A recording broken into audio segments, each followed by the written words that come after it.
नमस्कार दोस्तों हाल ही में डीआरडीओ के द्वारा एक लंबी दूरी तक मार करने वाली जो मिसाइल है उसका हाल ही में सफलतापूर्वक परीक्षण किया है।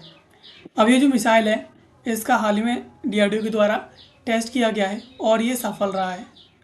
ये भारत की टॉमहॉक जो मिसाइल है उसकी जैसी मिसाइल है और डीआरडीओ ने लंबी दूरी की सटीक मिसाइल का हाल ही में इसका सफलतापूर्वक परीक्षण कर लिया है।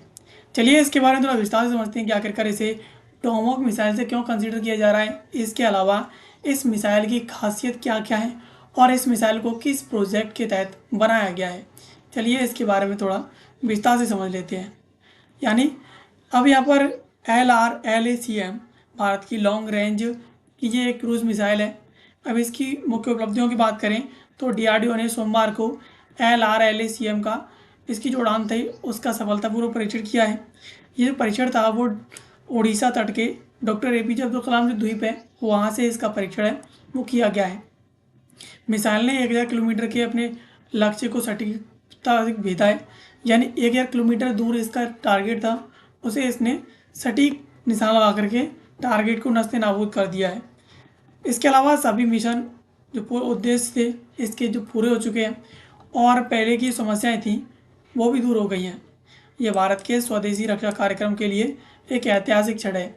यानी ये जो मिसाइल थी वो भारत की स्वदेशी थी और स्वदेशी के तहत ये बनाई गई थी और इसके द्वारा जिस प्रकार से अपने टारगेट को हिट किया गया है ये अपने आप में एक बहुत बड़ी बात है। इसके साथ ही इसके विकास और निर्माण की बात करें तो LRLACM को पूरी तरह भारत में विकसित किया गया है। यह एक मेक इन इंडिया की बहुत बड़ी उपलब्ध जो सफलता है वो इसमें देखी है हमने। इसके अलावा ADE यानी एरोनॉटिकल डेवलपमेंट एस्टेब्लिशमेंट बेंगलुरु इस प्रोजेक्ट की नोडल प्रयोगशाला है। यानी ADE के द्वारा इसको बनाया गया है। इसके साथ ही DRDO की विभिन्न प्रयोगशालाओं घरेलू उद्योगों जो भागीदार हैं उनके द्वारा उप प्रणालियाँ भी यहाँ पर बनाई गई हैं। यह मिसाइल निर्भया जो क्रूज मिसाइल प्रोजेक्ट है उस प्रोजेक्ट के तहत इसे बनाया गया है और निर्भया था उसका जो परीक्षण था वो साल 2013 से लेकर के साल 2020 तक हुआ था। यानी जो निर्भया प्रोजेक्ट था क्रूज मिसाइल का उस प्रोजेक्ट के तहत मिसाइलों का परीक्षण किया जा रहा था साल 2013 से साल 2020 तक इसके बीच इसका परीक्षण किया था और इसमें कई बार असफलताएं भी हाथ में ली थी। यानी असफलता देखी गई थी इसके साथ हमें कुछ सफलताएं भी इसमें मिली थी। इसके साथ ही इसकी तकनीकी विशेषताओं की बात करें तो यह मिसाइल अमेरिका की जो टॉमहॉक क्रूज मिसाइल है उसकी समकक्ष मानी जाती है। यानी ये टॉमहॉक की तरह है। इसके साथ ही ये दोनों मिसाइलें सबसोनिक और कम ऊंचाई पर उड़ने वाली हैं। यानी ये मिसाइलें सबसोनिक हैं और कम ऊंचाई पर उड़ती हैं। इसके साथ ही इनकी जो रेंज है वो 1500 किलोमीटर तक होने की उम्मीद है। इसके साथ ही इसमें 500 किलोग्राम का वॉरहेड लगा हुआ है जो उच्च मूल्य वाले जो सटीक निशाने हैं उन्हें नष्ट करने में काफ़ी ज़्यादा अहम योगदान देता है। यानी ज़्यादा उच्च मूल्य वाले हाई वैल्यूएबल जो टारगेट होते हैं उन्हें नष्ट करने के लिए इनका उपयोग किया जाता है। यह विभिन्न ऊंचाइयों और गति पर उड़ सकती है जिससे दुश्मन के जो एयर डिफेंस है उसको चकमा दिया जा सकता है। यानी ये ऊंचाई पर भी उड़ सकती है नीचे भी उड़ सकती है और भी मिडिल रेंज में भी उड़ सकती है। तो इससे दुश्मन का जो रडार सिस्टम है वो आसानी से चूक सकता है। इसके साथ ही इसकी लो अल्टीट्यूड फ्लाइट प्रोफाइल है। इसके कारण दुश्मन के जो रडार है वो आसानी से इसे पकड़ नहीं पाते हैं। यानी इसका जो उड़ने का तरीका है वो लो अल्टीट्यूड है यानी इतनी ज़्यादा ऊंची नहीं उड़ती है तो इस वजह से दुश्मन के रडार है वो इसे पकड़ नहीं पाते हैं। इसके साथ ही लॉन्च प्लेटफॉर्म और उपयोगिता की बात करें तो LRLACM को कई अलग अलग प्लेटफॉर्म से लॉन्च किया जा सकता है और यह थल सेना नौसेना वायुसेना तीनों के लिए बहुत ही ज़्यादा उपयोगी है। इसे विशेष रूप से उच्च मूल्य वाले जो भूमि लक्ष्य हैं उन पर सटीक प्रहार करने के लिए बनाया गया है। यह भारतीय सेना की लंबी दूरी की प्रेसिजन स्ट्राइक क्षमता को कई गुना बढ़ाएगी और इसके साथ ही परीक्षण के दौरान भारतीय नौसेना और वायुसेना के यहाँ पर प्रतिनिधि भी मौजूद रहे हैं। यानी जब इसका परीक्षण किया जा रहा था तो इस परीक्षण में भारतीय वायुसेना के प्रतिनिधि मौजूद थे जो इसकी निगरानी कर रहे थे। इसके साथ ही नौसेना के प्रतिनिधि भी थे वो निगरानी कर रहे थे। तो यहाँ पर काफ़ी आर्मी के ऑफिसर्स भी थे उनके द्वारा इसकी निगरानी की गई। तो ये कहीं ना कहीं भारत की जो तीनों सेना है उसके लिए बहुत ही ज़्यादा जो है उपयोगी है। इसके साथ ही इसके आगे की योजना की बात करें तो सेना में शामिल होने का इसका आगे का रोड मैप है, ऐसे सेना में शामिल किया जाएगा। सफल परीक्षण के बाद 2 और विकासात्मक परीक्षण एंड डेवलपमेंटल इसके ट्रायल होंगे, और उसके बाद इसे 2 यूज़र ट्रायल होंगे, उस प्रकार से इसका ट्रायल किए जाएंगे। और सभी परीक्षण सफलपूर्वक होने के बाद अगले 2 वर्षों में इसे भारतीय जो सशस्त्र बल है उसमें इसे शामिल किया जाएगा। इसके साथ ही जो रक्षा सचिव हैं DRDO अध्यक्ष हैं राजेश कुमार सिंह, उनके द्वारा इसकी जो परीक्षण थे उनकी निगरानी की गई थी, और यह उपलब्धि भारत की रक्षा तैयारी मजबूत करने की दिशा में एक बहुत ही ज़्यादा महत्वपूर्ण कदम है। यानी जिस प्रकार से इसकी निगरानी की गई है और इसकी सफलता देखी गई है, ये भारत की रक्षा तैयारी के क्षेत्र में बहुत ही ज़्यादा एक महत्वपूर्ण कदम है, क्योंकि आप देख पा रहे हैं कि पड़ोसी देश लगातार अपनी क्षमता को बढ़ाते जा रहे हैं, तो वहाँ पर भारत कमज़ोर हो जाएगा। इस वजह से भारत को ज़रूरत है कि वो अपनी भी क्षमता को एक्सपेंड करे, और जब भारत इस प्रकार की जो मिसाइलें हैं उनका परीक्षण कर रहा है तो ये भारत की क्षमता को, शक्ति को और अधिक बढ़ा देता है। इसके साथ ही अब ये निर्भया जो प्रोजेक्ट था क्रूज मिसाइल का, उस प्रोजेक्ट की बात करें कि आखिरकार ये निर्भय मिसाइल क्या चीज़ है, तो निर्भय का अर्थ होता है निडर यानी निर्भय, यानी उसके अंदर कोई डर नहीं है। ये एक लंबी दूरी की हर मौसम में काम करने वाली सबसोनिक क्रूज मिसाइल है। इसे ADE aeronautical development establishment Bengaluru द्वारा डिज़ाइन और विकसित किया गया है, जो कि DRDO के अंतर्गत ही है।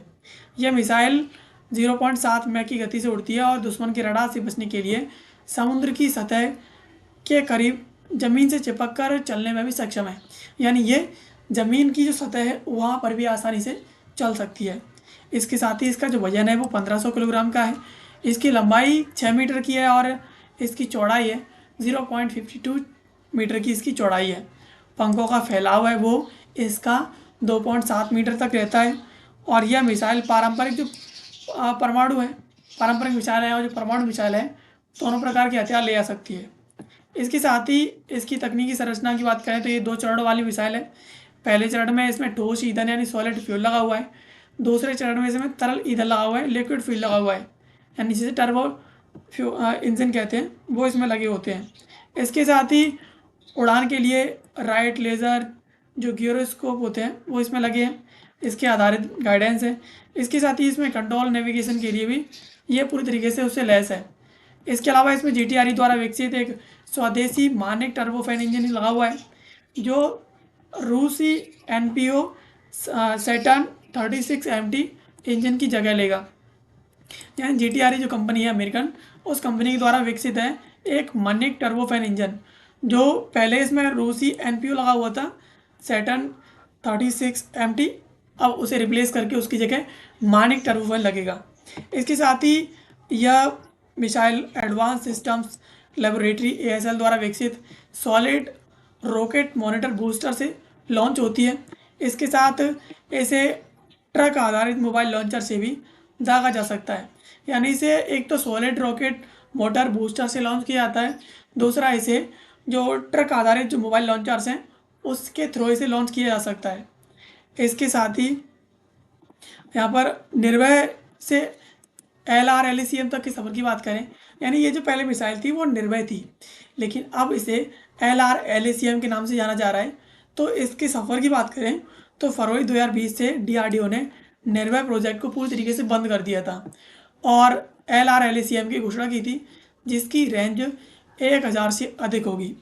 LR LACM को निर्भय और long range attack cruise missile दोनों कार्यक्रमों के अंतर्गत विकसित किया गया है, जिसका उद्देश्य भारत की स्वदेशी प्रिसीजन जो क्षमता है उसको मजबूत करना और विदेशी प्लेटफॉर्म पर निर्भरता को कम करना है।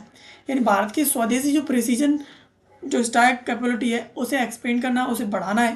साथ ही साथ विदेशों से भारत इंपोर्ट ना करे, इस चीज़ को भारत की निर्भरता है विदेशों पर उसे कम करना है, इसका एक टारगेट है। इसके साथ ही LR LACM हवा में लॉइटरिंग कर सकती है, यानी मंडरा सकती है अपने टारगेट के ऊपर। एंगेजमेंट से पहले टारगेट की पहचान करती है, यानी कि टारगेट को डिस्ट्रॉय करने से पहले ये टारगेट को पहचानती है कि आखिरकार हमारा टारगेट क्या है।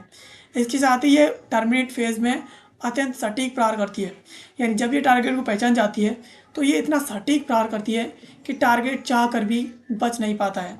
तो इस प्रकार से ये पहले इसके लिए जो प्रोजेक्ट था वो निर्भय था, लेकिन अब इसे LRLACM प्रोजेक्ट के तहत इसे बनाया गया है। एंड इसके अलावा यहाँ पर एक छोटा सवाल है, इसका जवाब आपको कमेंट बॉक्स में देना है। पहले के प्रोजेक्ट पर आधारित है कि निर्भय मिसाइल का पहला परीक्षण कब किया गया था। आपके पास ऑप्शन हैं, ऑप्शन ए है 12 मार्च 2012, ऑप्शन बी है 12 मार्च 2013, ऑप्शन सी है 17 अक्टूबर 2017 और ऑप्शन डी है 21 दिसंबर 2019। इसका जवाब आपको कमेंट बॉक्स में देना है। बाकी ऐसे वीडियोज़ के लिए आप हमें सब्सक्राइब कर लीजिए।